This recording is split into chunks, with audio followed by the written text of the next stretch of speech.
Masalah apa ini? Soalnya lagi rame dong, Prof. Hah? Lagi rame, ya, itu Kejagung, Prof. Penjara, seperti apa?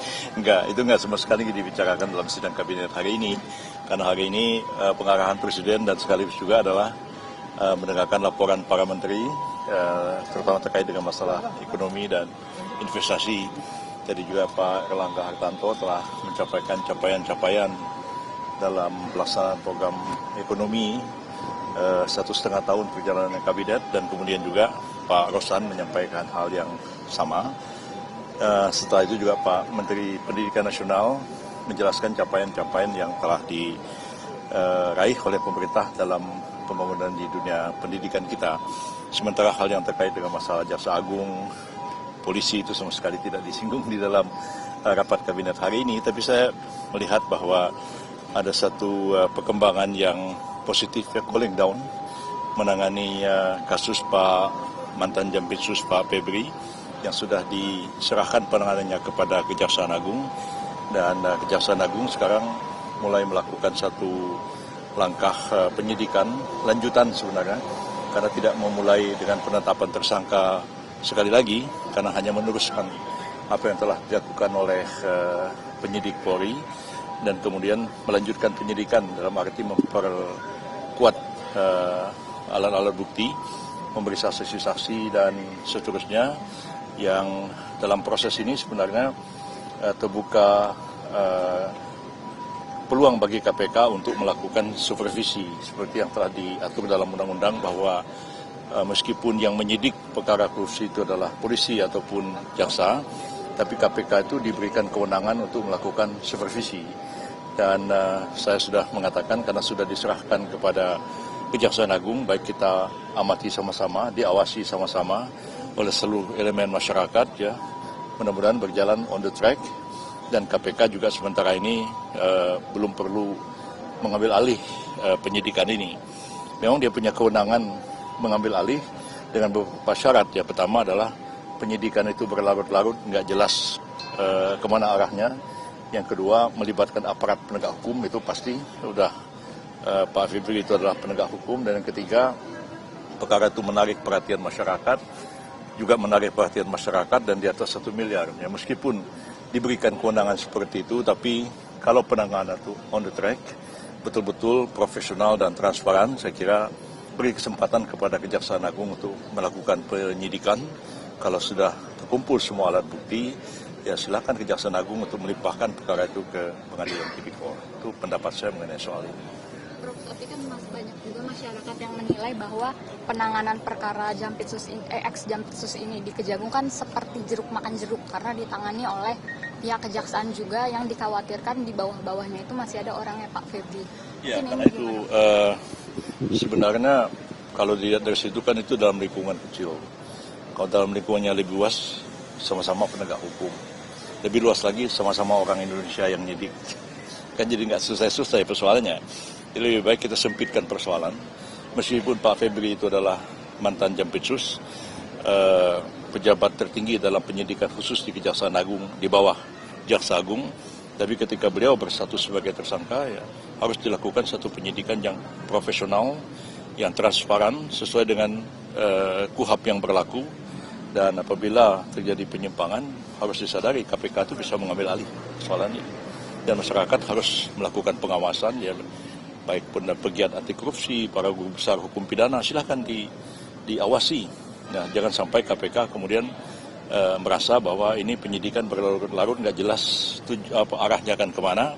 Nah, kemudian KPK mengambil alih penyidikan ini. Kita berharap tidak akan ke sana arahnya, supaya penegakan hukum itu tetap berjalan secara transparan dan profesional.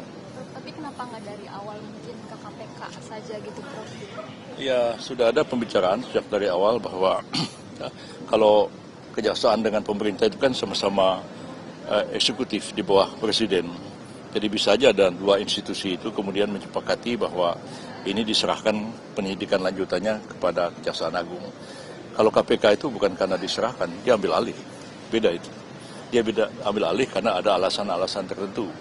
Tapi melihat fakta di lapangan bahwa Polri sudah sepakat untuk menyerahkan, bukan melimpahkan, ya, menyerahkan penyidikan lanjutannya kepada kejaksaan, walaupun sempat ada sedikit kesalahan di awal, ya, yaitu kejaksaan mau menetapkan kembali Pak Febri itu sebagai tersangka, bahkan ada statement belum jadi tersangka, dan itu menimbulkan banyak pertanyaan, tapi setelah itu diralat sendiri oleh Kejaksaan Agung, sehingga sekarang ini menjadi jelas bahwa yang dilakukan oleh Kejaksaan Agung adalah melanjutkan penyidikan yang telah dimulai oleh Polri, dan kalau di Kejaksaan Agung pasti akan lebih cepat karena tidak bolak-balik ya.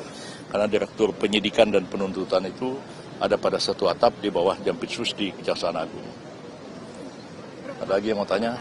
Yang LGBT di Bogor. Isu WNI ini, Ya. yang WNI kalau mau pindah negara harus bayar 5 juta. Bayar apa itu? Kalau seorang WNI mau pindah negara kan harus Ya, itu sih PNBP, ya. PNBP itu kan ditetapkan oleh Menteri Keuangan. Ya, kalau tidak dengan peraturan pemerintah, harus dengan peraturan Menteri Keuangan. Jadi kalau ada tarif bahwa orang yang sudah jadi WNI ingin keluar dari WNI, dia bayar PNBP. Itu penerimaan negara, bukan pajak. Dan itu sudah menjadi ketetapan, ya tinggal dipatuhi saja. Dan kalau orang asing mau jadi WNI pun ada PNBP-nya juga. Tapi saya nggak tahu jumlahnya berapa. Jadi kalau jumlahnya 5 juta, ya wajar aja. Ya kalau enggak kan tetap jadi WNI. Itu aja. Oke? Cukup ya? Cukup ya. Makasih ya, makasih. Baik. Kasih jalan. Kalau pandangan dari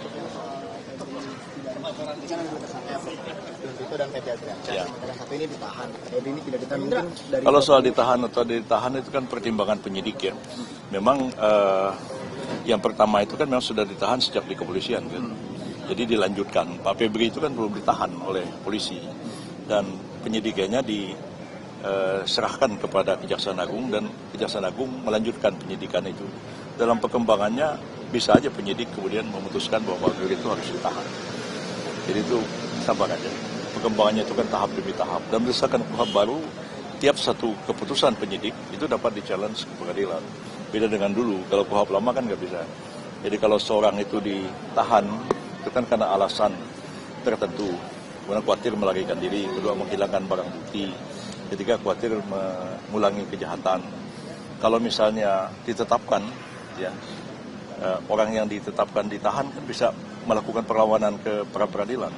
Jadi KUHP baru ini sudah begitu, tidak begitu menekankan lagi pada penahanan, kecuali memang dirasakan perlu. Kalau ditahan pun bisa di-challenge. Misalnya bupati melakukan tuduhan korupsi, dituduh korupsi, terus ditahan dengan alasan supaya dia tidak mengulangi perbuatannya. Bagaimana mengulangi perbuatannya? Dia udah nggak jadi bupati lagi.